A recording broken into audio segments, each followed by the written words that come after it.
Godric has always loved the chief's wife, and this time around, he is about to find the hard way that cheating is not a great idea. We find him sitting under his favorite tree, doing what he does best, absolutely nothing. Around him, the village hums with effort. Men are hauling logs. Women are grinding grain. A child is literally outworking him. Godric does not care. Godric is busy.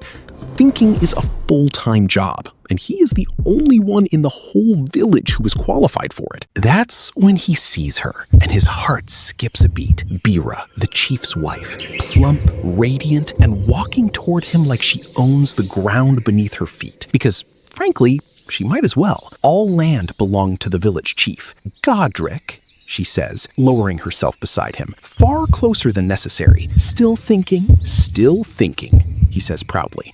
It's exhausting work. I bet. She bites her lip. You know, my husband's away. Hunting party. Won't be back till the moon is high. Godric blinks. That's nice for him? Bira leans in. It could be nice for you, too. Godric's brain, finally, for the first time in his life, short circuits from overuse. He should say no. He knows he should say no. The chief is a fearsome, one-eyed warrior who allegedly tore the jaw off a lion with his bare hands. Or was it a leopard? Or a gazelle? Or a giraffe? Anyway, what matters is that he tore the jaw of some animal with his bare hands, and that's why everyone in the village respects and fears him so much, except maybe Godric.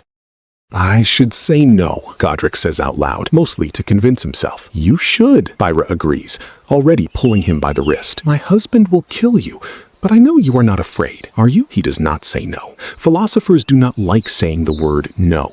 Only cowards say no. He should remember that somewhere in this sorry village, the chief once broke a man's arm for looking at his lovely Bira too long. Eye contact, that's all it took. Godric thinks about this for exactly 1 second.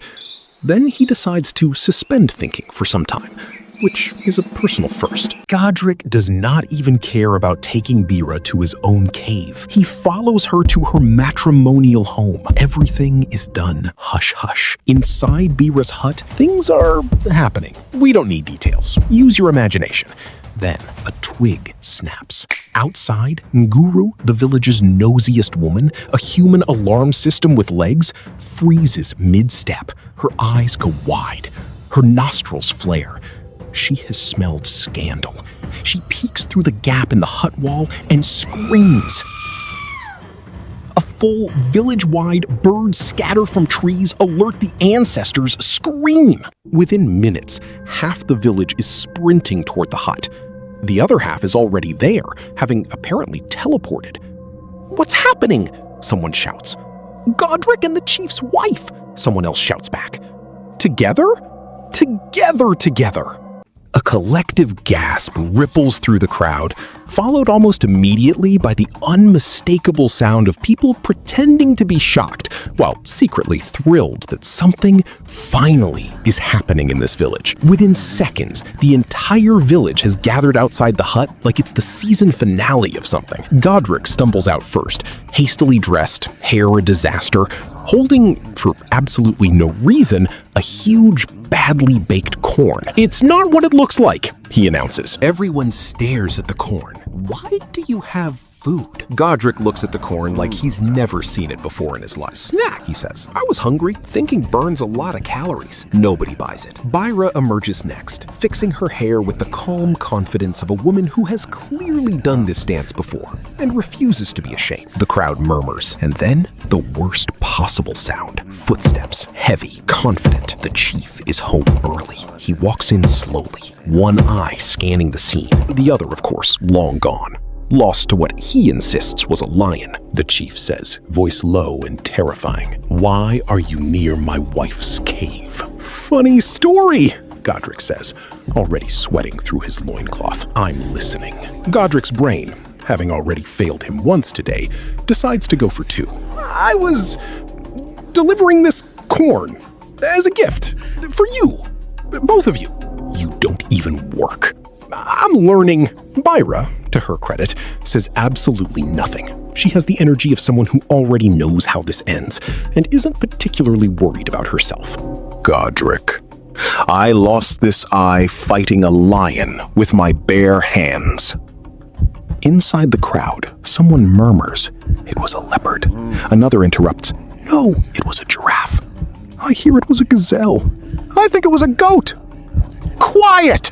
The chief roars, and the crowd goes quiet. "Impressive," Godric squeaks. "You think I won't lose the other one finishing the job on you?" That settles it.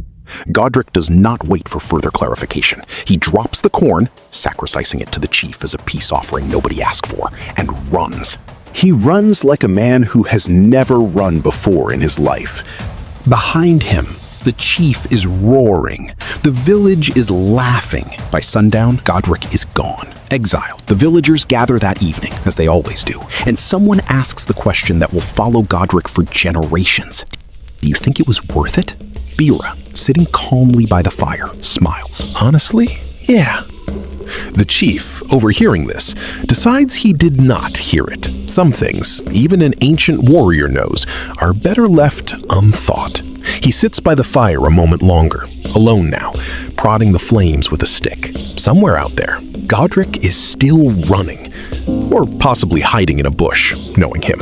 The chief allows himself the faintest, most reluctant smile. He shakes his head. "Almost lost a wife to a man who can't even bake," the chief says. "And I lost an eye to a lion." Somewhere in the bush, away from the chief, a villager shouts, "It was a giraffe!" Subscribe and follow to enjoy Godric's adventures and misfortunes as he tries to navigate ancient life.